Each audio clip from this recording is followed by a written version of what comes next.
You see what they do. Turn my volume up on his end. Grand. How do you like me now? That's louder, definitely. Grand. Okay, so we'll move this forward. It's amazing. The tech input makes such a difference. Bring the microphone physically closer to you. But anyway, yeah, it's a fun one. And again, there is always that liminal space between the north and Scotland, where there's a lot of product bleeding through. And that happens from the 1800s straight into the 20th century. The demarcation between Irish whiskey and Scotch whiskey has not always been that clean. And especially when you're talking about shared legislation, the UK government did not, for most of its history, give a damn about the difference between Irish whiskey and Scotch whiskey. True. And especially whiskey made in the north, in what was still the UK.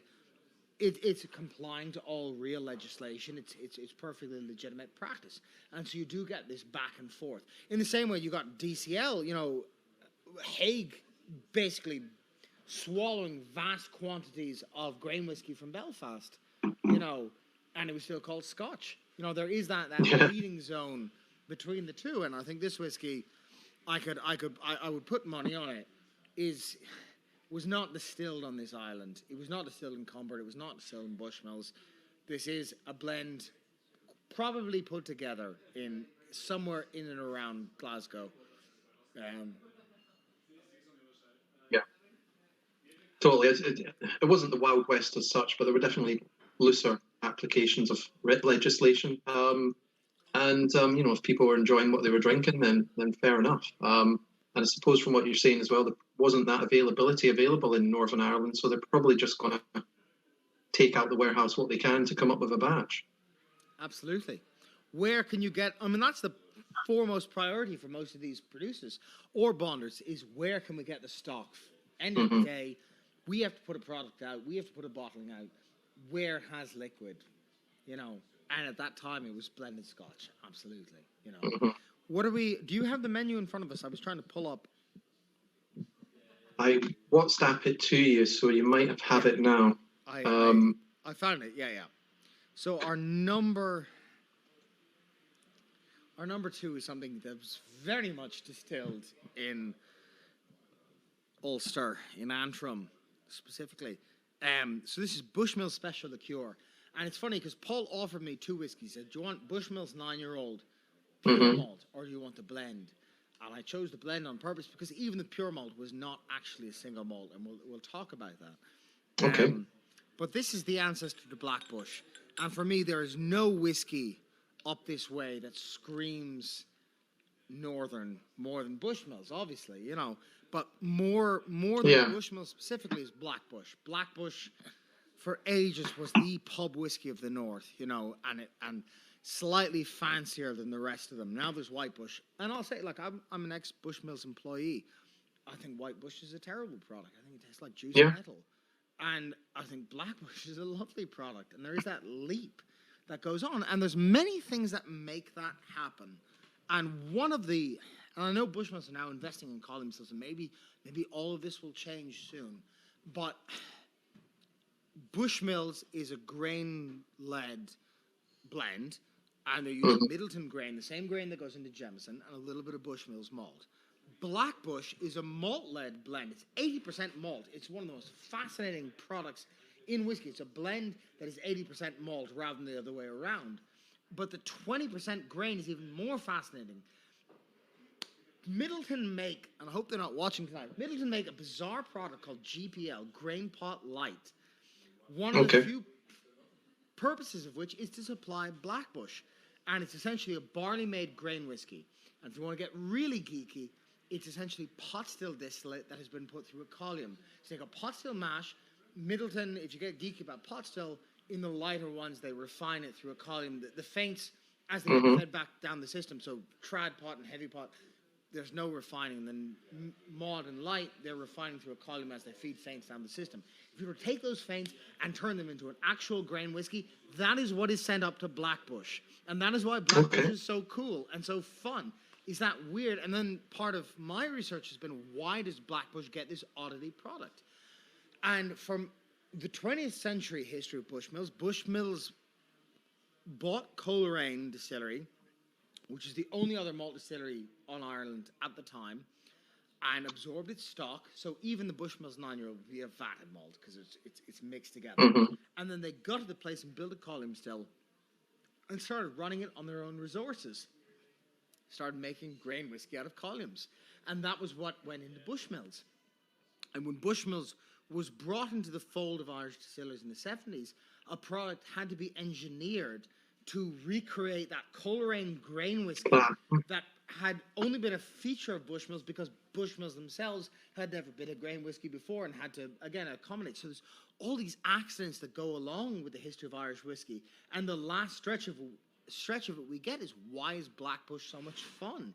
Is this history of historical accidents. And the reason I wanted Bushmills Liqueur is this is a mixture of Bushmills malt whiskey from that time period, but still Bushmills malt, and the Coleraine grain that Bushmills were preparing, that barley-based, that essentially pot still, malt and raw barley-based grain in a different ratio.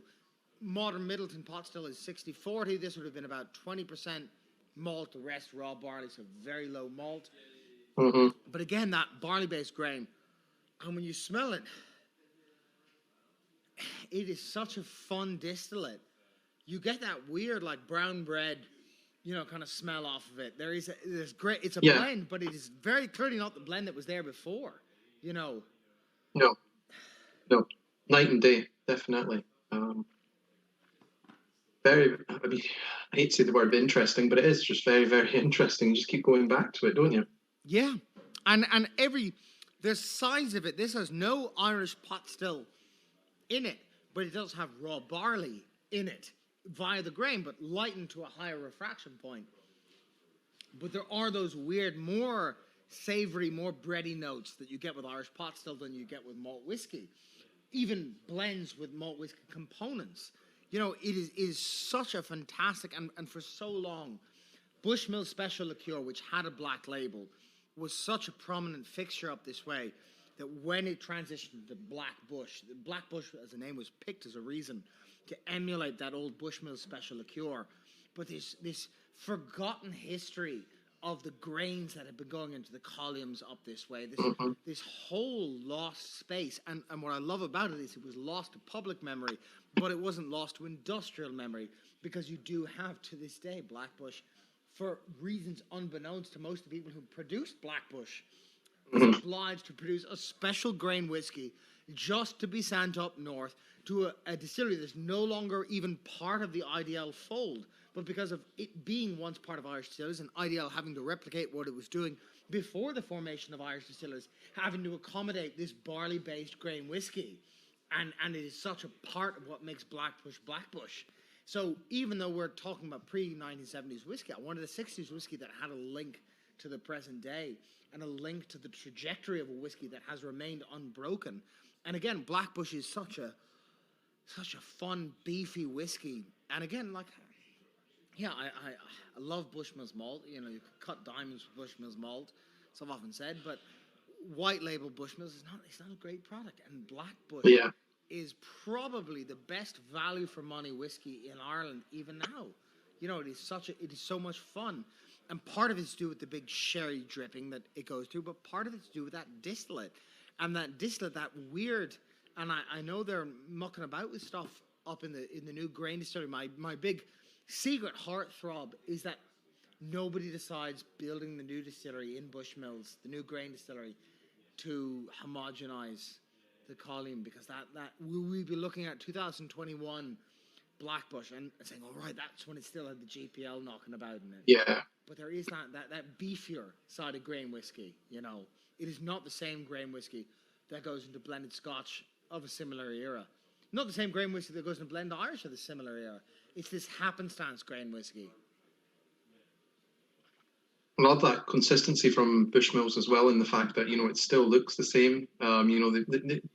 They pay respect to the heritage. I mean, growing up with my father's Ballymoney way, I can always remember bottles of Bushmills. That was the house staple, like you say. That was the go-to dram. It was Bushmills. There was nothing else at all on the shelf. Yeah. There's a weird poem by Seamus Heaney that always pops in my head, where he's talking about a friend of his dedication, and he remembers the guy's house as being old decency and old Bushmills. And it's so evocative, that sense up this way of it being a household staple. Old decency and old Bushmills as being invited into a home up this way. You know? Yeah. I think it's the same with even Scotch today. You see people in the supermarket, they just reach for the White and Mackay's or the other big name blend just because it's almost like family heritage. They just feel compelled. That's what their dad had. That's what they enjoy. They just reach for it. They don't even question it's changed or how much it is. It's just an automatic impulse, pre-programmed almost. So, this is total contrast to what went before. It's just. And it's funny because Bushmills, and again, Bushmills malt, if you want single malt Bushmills, you have to look before 1920, but you have to look before Bushmills ate Coleraine and absorbed its pure malt. When the 1908 What is Whiskey trial happens, there are 3 distilleries in Ireland that make malt. Everybody else is either Irish pot still or single grain whiskey. And the 3 distilleries are Bushmills, Coleraine, and bizarre enough, Coleraine's Bandside, oddly enough, called Killowen Distillery. And I remember modern Killowen is named after the town Killowen and totally different. And I had to explain to Brendan this similarity. But there was another Killowen that was Coleraine's side lab. But anyway, they were all making malt. And Bushmills and Coleraine despised each other for most of their history. They were rivals. They were both in that pure malt tradition. They were the only people in Ireland, when Alfred Barnard visited, who were in that tradition. They were neck and neck with each other. And so, Bushmills ate them, subsumed their stocks, created essentially a vatted malt, then gutted as the final insult, turned Coleraine into a column still, and started running their own kit through, or their own grains through that kit. And so you got this weird, like 20% malt, 80% raw barley, pot stillier than Irish pot still, and they were making that kind of grain whiskey, and that. When they became blends, that was what was coming on tap. And again, then you have modern Blackbush is using the same thing. But they were, when you try these, Coleraine grain, and I can only guess because it only exists in context with Bushmills, but there is that weird, like, soda bread, McCambridge's brown bread, heavy brown bread. Oh, soda bread's a great note, yeah. That you don't get in other grain whiskies, you don't get in other blends. And is it me double guessing myself why that happens in a barley-based grain whiskey? It's such a prominent note, that bread crust, that brown bread, soda bread. More so than sherry in any shape, despite the fact that sherry has become the dominant note of Blackbush now. You need to go